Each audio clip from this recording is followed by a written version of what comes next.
morning to you. This is Talk Radio Breakfast with me, Julia Hartley-Byrne. Let's talk right now, though, about the latest travel rules. Lloyd Figgins is the Chief Executive Officer of the Trip Group. He's a travel expert. And let's talk about, Lloyd, where we are right now. Red list countries, 10 African countries where basically you can't come from them unless you go into a full 2-week quarantine at great expense. But millions more people are going to be affected by these PCR testing rules, aren't they?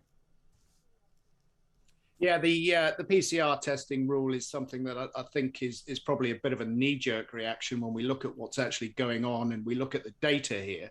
I think in your news report there, we've got very few cases of Omicron in the UK at the moment, and I would suspect that these cases probably didn't originate in Southern Africa. And yet it's the Southern African states that are being punished for this, which lends itself to the big question as to whether or not scientists in other countries are going to actually declare a new variant when it comes about, because it's going to have a massive impact on their own economies if they do so. And again, one of the reasons why we came up with the Kent variant, of course, was, and of course, you saw Delta here, was because we were doing the genomic sequencing. Absolutely. And, as far as that sequencing is concerned, the UK has led the way very much in doing that. But, the fact of the matter is this is just another hammer blow for the travel industry. And this is an industry, by the way, Julia, that actually has conformed to pretty much everything the government has thrown at them and has done so really, really effectively. Since May 2020, 9.2 million people have undergone PCR tests when returning to England. That's not the rest of the UK. That is just England. And only 0.8% of those tested were positive. So this whole PCR test, once you've arrived, day 2 tests, is not actually an effective measure, nor is hotel quarantine. So I think a much more effective way would be asking people to take a test before they get on an aircraft. Well, yeah, Lisa Nandy, who was until yesterday the Shadow Foreign Secretary, was on the show a little bit earlier and pointing that out. I can see the point of that. I mean, it's a right old faff when you are abroad trying to find somewhere and book it in advance and things, but at least it makes some sense. The PCR testing rule they're bringing in, I mean, again, I thought it was quite bizarre that, okay, if you're double jabbed, you won't have to pay for tests when you come back. It was cheaper, but, at least, there was an upside for those of us who are double jabbed. But now the rule is going to be everyone has to have a PCR test, and it's up to 2 days. But you have to self-isolate until you get your negative result. Now, the reality here is, I've done those tests where I've done them on the second day. I've done them where I've done them literally walked out of the airport in the departure lounge, in the arrivals lounge, and just gone straight and got a test there and then. Now, the reality there is someone could have caught COVID in the last couple of days. It doesn't show up on the PCR test, but they've got the all clear. They're back at work, completely normal. These things are not remotely foolproof, but they are a huge amount of hassle. They're a huge amount of cost for people, and they're going to keep people who come back from a holiday, which they may well have booked 2 years ago. They've just been delaying the holiday, but they're finally told, yes, at Christmas you can go away. And they're going to not be able to go back to work. There's going to be a big knock-on effect on lots of people. Yeah, it is. And you know what, Julia, the Trip Group has been inundated since this announcement has been made by people who are concerned that they are not going to be able to go back to work. So it's not just about the PCR test, it's about the knock-on effect. And I had an email from a lady yesterday saying, I am terrified at the prospect of being quarantined because it is going to impact on my work and my personal life. And this is just another example of the impact it has further down the track without the data really supporting it as a measure.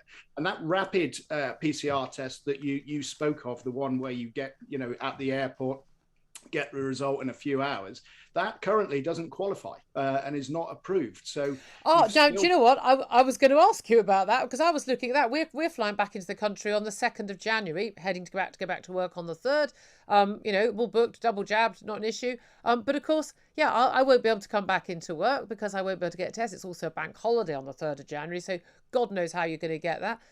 Again, why wouldn't that test be approved when you're doing the same test and paying the same money? Well, this is all down to the delay tactic whilst they are getting the scientists to look at the efficacy of that particular test with this variant.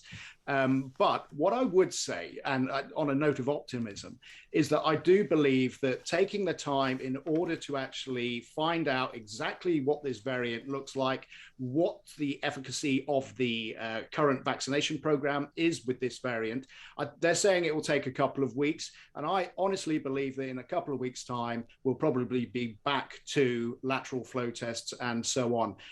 I cannot see this being a long-term inconvenience, which it really is for travelers. But you say this, it's all very well, but people who are planning trips, planning holidays, booking time off, I mean, look, I realise it's a minority of people, and I realise it's a privileged minority, including people like me. But people make plans. I mean, I know so many people who are planning to have long-awaited 2-year-long reunions with family members because they can get the time off, and they thought it would be okay. And this is the thing: people need to know in advance. They can't. They have to book their tests in advance.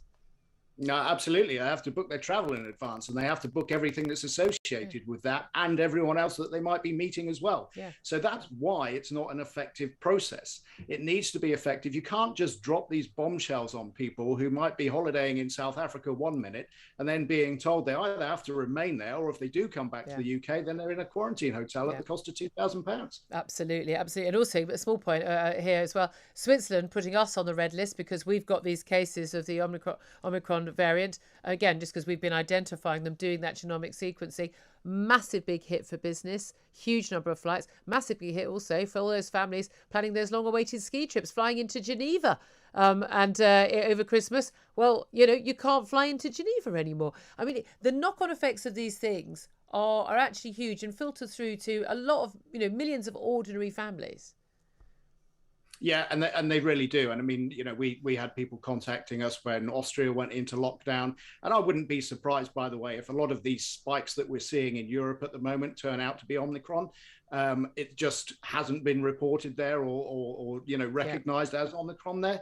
And so we're going to then get a position where, the countries that are perhaps putting Britain on the red list are in fact in a worse position than Britain is with regards to the sequencing and with regards to the vaccination as well. Yeah, very interesting. Really good to talk to you. Thank you very much.